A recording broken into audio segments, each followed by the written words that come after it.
মমতা কিচেনে সবাইকে শুভেচ্ছা অভিনন্দন। আশা করি সবাই ভালো আছেন।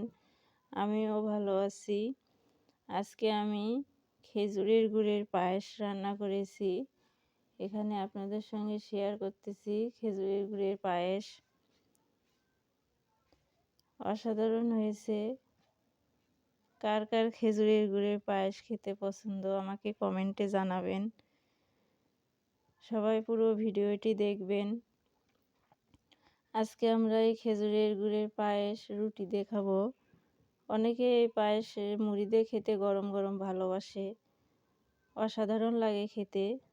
আপনারাও খেয়ে দেখবেন, ভালো লাগবে।